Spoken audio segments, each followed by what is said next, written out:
नमस्कार, मैं प्रेम सिंह। आज का विषय है जीवन संघर्ष। यह जीवन संघर्ष कहाँ से शुरू होता है? जब माता के गर्भ में लाखों वीर्याणु उस अंडे तक पहुंचने के लिए दौड़ लगाते हैं, जीवन पाने के लिए, तो उन लाखों में से एक ही सफल होता है और गर्भस्थ हो जाता है।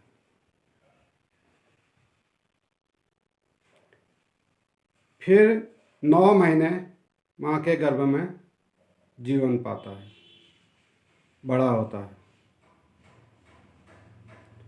9 महीने के बाद जब इस धरती पर पैदा होता है, तब भी उसको जीवन संघर्ष करना पड़ता है। रोता है, चिल्लाता है, अपने प्राण बचाने की कोशिश करता है।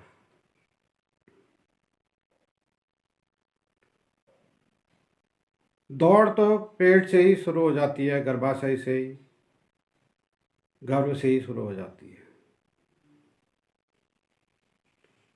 बचपन का अपना संघर्ष है, क्योंकि माँ बाप के ऊपर डिपेंड रहता है। जब माँ चाहे दूध देगी,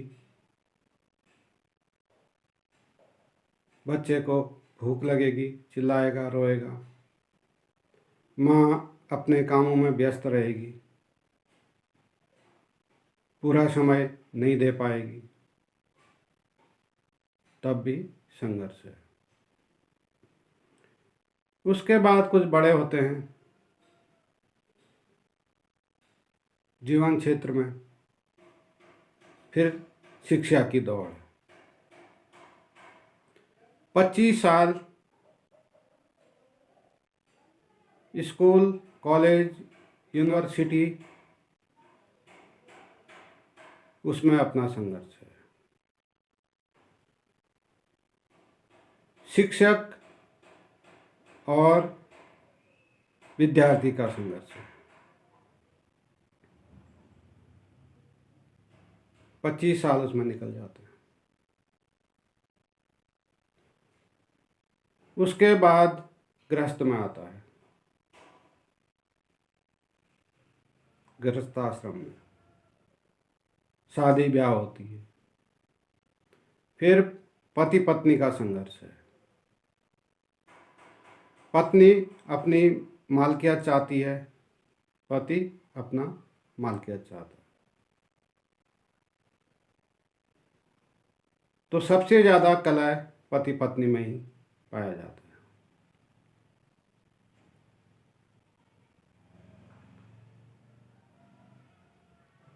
उसके बाद 50 साल तक बाल बच्चे हो जाते हैं।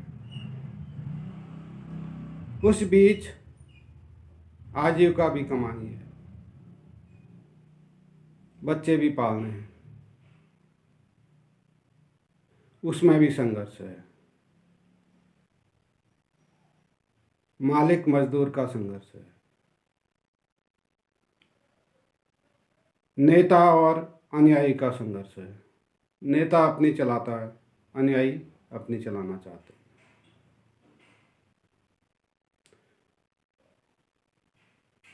धर्मशास्त्र में, धर्मगुरुओं में, गुरु अपनी चलाता है, उनके शिष्य अपनी चलाते हैं। उनका अपना संघर्ष है।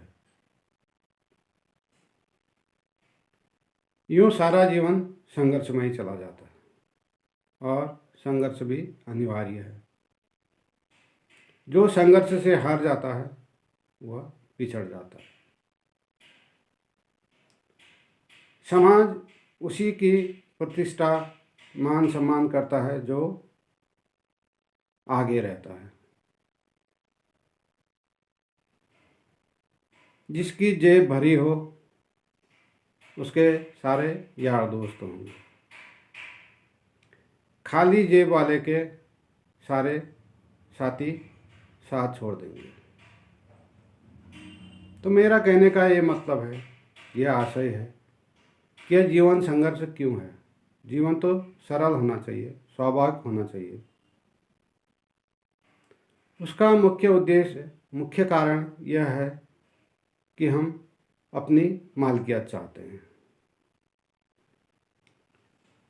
सिकंदर भी अपने राज्य को छोड़कर अनेकों राज्यों में आक्रमण करके राज्य स्थापित, अपनी मालकियत दिखाना चाहता था।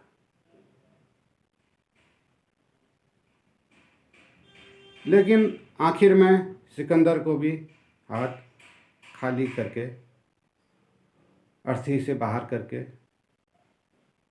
इस संसार से विदा होना होता है। तो मैं कह रहा था, ये मुख्य कारण क्या है।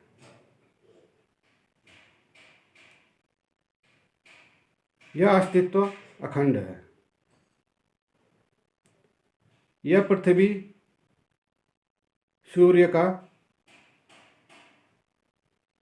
भाग है, सूर्य से ही निकला हुआ, सूर्य का ही टूटा हुआ हिस्सा है।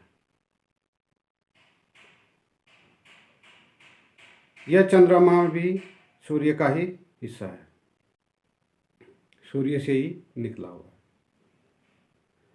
तो असली मालिक तो सूर्य को ही होना चाहिए, लेकिन सूर्य अपनी मालिकियत कभी नहीं बताता, कभी नहीं दिखाता। लेकिन मनुष्य में मालिकियत का भाव होता है। ये मेरा राज्य, यह मेरा देश, यह मेरा परिवार, यह तेरे मेरे के बीच में ही अटका रहता है। एक और अखंड को न जानने के कारण यह जीवन संघर्ष है। यह मेरे शरीर के अंग, एक ही शरीर के अंग हैं। एक हाथ दूसरे हाथ से कैसे लड़ सकता है। सब जीवों में एक ही चेतना है। इस भाव को न जानने के कारण हम अपनी मालकियत एक दूसरे पर थोपते हैं, जो कभी सफल नहीं हो सकती है। इसलिए हमें यह सारा जीवन संघर्षमय लगता है।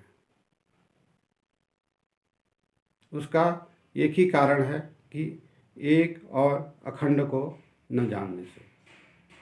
उस एक और अखंड को हम जान लेंगे तो फिर कौन अपना कौन पराया, सब एक ही शरीर के भाग हैं। तो जीवन को सरल बनाएं, संघर्षमय न बनाएं। सब जीवों को अपने स्वभाव में जीने का अधिकार है।